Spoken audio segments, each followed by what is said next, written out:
नमस्कार सांग मैंने मोर आउटे मिनी ब्लॉग को आपण मन को स्वागत।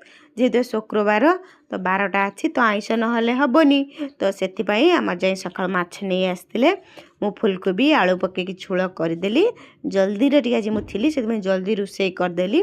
तो मत एकिटे रोषे करा पड़ा जेहेतु दीदी नहांती तो जल्दी रोषे सारिकी मैं बाहरलु। तो जेहेतु आगु को मो झी जन्मदिन आसूची तो से आम जाइलु आज भद्रक शॉपिंग करने को शॉपिंग मॉल।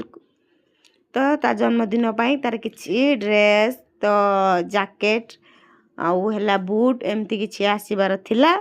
तो ये आम जाइकी ता डाडी मु जाइलु तो ये किछिटा शॉपिंग कलु मोर भी किछिटा कली तो मो झीर भी किछि कली ता डाडींकर भी किछि आनिलु। तो सबू एमती नहीं कि आसिलु तो बाहर को जाइचु माने तो खिया पिया हम ना तो खाई पी के आसिया को संध्या होगला। तो शीत दिन तो आउ किछि ब्लॉग बनै पाइलिनी रहिली। नमस्कार, जय जगन्नाथ।